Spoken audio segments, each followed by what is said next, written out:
మార్కెట్లో మంచి ధర వస్తుండడం, ప్రభుత్వం నుంచి 500 రూపాయల బోనస్ ఉండడంతో సన్నరకం వరి సాగు చేసేందుకు ఆసక్తి చూపిస్తున్నారు రైతులు. దొడ్డు వరి కంటే ఖర్చుతో కూడుకున్న పని అయినప్పటికీ దిగుబడి తక్కువగా ఉన్నా లక్షల ఎకరాల్లో సన్న వరి పండిస్తున్నారు. ఉమ్మడి కరీంనగర్ జిల్లాలో 9,65,000 ఎకరాలకు 3 లక్షల ఎకరాల్లో సన్నవరి వేస్తున్నారు అధికారులు. పెరుగుతున్న డిమాండ్కు అనుగుణంగా సన్నవరి ధాన్యం పండిస్తున్నారు.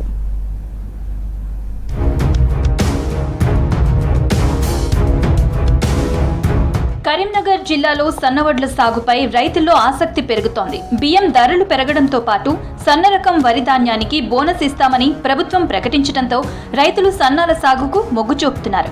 ఉమ్మడి కరీంనగర్ జిల్లాలో మొత్తం 9,65,000 ఎకరాల్లో వానాకాలం వరి సాగు చేస్తారు. ఇందులో గతేడాది 87,000 ఎకరాల్లో మాత్రమే సన్న రకం వరి పండించారు. ఈసారి 3 లక్షల ఎకరాల్లో రైతులు సన్న రకం వరి వేస్తున్నట్లు తెలుస్తోంది. దొడ్డు వడ్లకు ఎక్కువ ప్రాధాన్యత ఇచ్చేవాళ్ళం రైతులం. మేము ఇక్కడ 500 బోనస్ ఇస్తా అన్న తర్వాత ఈరోజు నా 8 ఎకరాల పంట భూమిలో సాగు చేస్తున్నటువంటి పంటని 4 ఎకరాల సన్నపు వడ్లు, 2 ఎకరాల దొడ్డు వడ్లు సాగు చేస్తున్నాము. ఈ సన్నపు వడ్లు ఇంతకుముందు 100 ఎకరాలు 200 ఎకరాలు సాగు చేసేవారు మా మల్లాపూర్ గ్రామంలో. ఇవాళ 1000 ఎకరాలకు ఈరోజు సన్నపు వడ్లు సాగు చేయడం జరిగింది. దొడ్డు రకం వరి కంటే సన్న రకం వరి సాగు ఖర్చుతో కూడుకున్న పని. సన్న వరికి సుడిదోమల వంటి చీడపీడల తీవ్రత ఎక్కువగా ఉండటంతో మందుల ఖర్చు వంటి అదనపు భారం రైతులు భరించాల్సి ఉంటుంది. అలాగే సన్న వరికి దిగుబడి కూడా తక్కువ. దొడ్డు వరికి ఎకరానికి 30 నుంచి 35 బస్తాల వరకు దిగుబడి వస్తే సన్న వరికి 25 నుంచి 30 బస్తాలే వస్తోంది. కానీ మార్కెట్లో ధర సన్న వరికి క్వింటాల్కు 1000 రూపాయలు ఎక్కువ వస్తోంది. ప్రభుత్వం అదనంగా మరో 500 రూపాయలు ఇస్తోంది. ఇలా తగ్గిన దిగుబడి భర్తీ అవుతుంది. అలాగే వానాకాలం పంటలో చాలా వరకు రైతుల నుంచి వడ్లు కొని బియ్యం పట్టిస్తారు. లేదంటే రైతులే వడ్లను బియ్యంగా మార్చి ఓపెన్ మార్కెట్లో అమ్ముకుంటారు.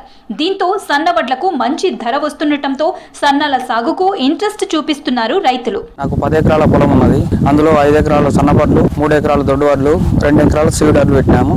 దానికి రేవంత్ రెడ్డి ఆదేశాల మేరకు సన్నబొడ్లకు 500 బోనస్ ఇస్తానని అన్నాడు. కాబట్టి ఈసారి దొడ్డు వడ్లు తక్కువ చేసి మేము సన్నబొడ్లు ఎక్కువ పెట్టినాము. దానికి మా మల్లాపూర్ రైతులు కూడా 1000 ఎకరాలు సన్నపట్లు పెట్టినారు. సన్నవరి సాగుపై వ్యవసాయ శాఖ రైతులకు అవగాహన కల్పించింది. ఎలాంటి విత్తనాలు వాడాలి, ఏ మందులు వేయాలి అనే అంశాలపై రైతులకు వివరించారు అధికారులు. కావలసిన విత్తనాలను కూడా అందుబాటులో ఉంచారు. జిల్లాల్లో సోనా మసూరి, విజేత, కాటన్ దొర సన్నాలు, చిట్టి ముత్యాలు, జై శ్రీరామ్ వంటి సన్న రకాలను రైతులు సాగు చేస్తున్నారు. ఈసారి ప్రభుత్వం తెల్ల రేషన్ కార్డు దారులతో పాటు హాస్టళ్లకు మధ్యాహ్న భోజనానికి సన్న బియ్యం ఇవ్వాలని నిర్ణయించింది. ఈ డిమాండ్ తగ్గట్టుగా సన్న బియ్యం అందుబాటులో లేకపోతే ఇతర రాష్ట్రాల నుంచి కొనుగోలు చేయాల్సి ఉంటుంది. దీన్ని అధిగమించేందుకు స్థానిక రైతులను ప్రోత్సహించి సన్న ధాన్యం సాగు చేయాలని భావిస్తోంది ప్రభుత్వం. ఇందుకు అనుగుణంగా జిల్లాలో సన్నాల సాగు కూడా పెరిగింది. సన్న రకాలు ప్రోత్సహించడానికి ప్రభుత్వం చెప్పిన 500 రూపాయల బోనస్ ఒక కారణమై ఆ విత్తనాలు ఎక్కువ అమ్మినపోయినందున కూడా ఫెర్టిలైజర్ షాపుల్లో కూడా ఈసారి అత్యధికంగా సన్న రకాల విత్తనాలకు డిమాండ్ కూడా పెరిగింది. ఈ సీజన్ వర్షాకాలం సీజన్లో ఎక్కువ విస్తీర్ణంలో సేద్యం చేసినట్లుగా మనకు కనబడతా ఉంది. నేను నా తోటి రైతులు ఒక 10 ఎకరాలు అందరూ ఇట్లా సన్నపడ్లు వేసుకొని ఎక్కువ లాభం పొందొచ్చనే ఉద్దేశంలో మార్కెటింగ్ చేసుకుంటే మాకు లాభం వస్తుందని సన్నపడ్లు వేయడం జరుగుతుంది. ఇంతకుముందు వేసుకొని ఎన్నో నష్టాలు కష్టాలు అనుభవించడం. సన్నపడ్లు వేస్తే దోమపోటు వచ్చి అట్లా ఇట్లా ఖరాబ్ అయిపోతుంది. ఇప్పుడు రేవంత్ రెడ్డి 500 ఇవ్వడం వలన కొంచెం బీమారు వచ్చినా కూడా మాకు రైతులకు కొంచెం లాభం జరుగుతుంది అనే ఉద్దేశంలో సన్నపట్లు ఎక్కువ సాగు చేయడానికి మొగ్గు చూపుతున్నాం. కరీంనగర్ జిల్లాలో ప్రజల ప్రధాన ఆహారం అన్నం. కొన్ని జిల్లాల్లో గోధుమ, జొన్న రొట్టెలు తినేవారు కూడా ఉన్నారు. కరీంనగర్ జిల్లాలో 3 పూటల అన్నం తినేవారే ఎక్కువ.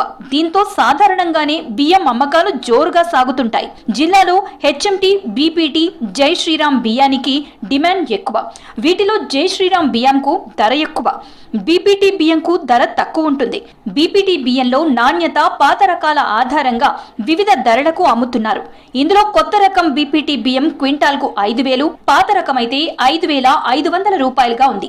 రైతులు క్వింటా వడ్లను మిల్లులో బియ్యంగా పట్టిస్తే 70 కిలోల వరకు బియ్యం వస్తాయి. ఇలా బియ్యం పట్టించి అమ్ముకున్నా రైతులకు మంచి ధర దక్కనుంది. ముఖ్యంగా మా ఏరియాలో మాత్రం మొత్తం బీపీటీ వెరైటీ పెట్టిండు.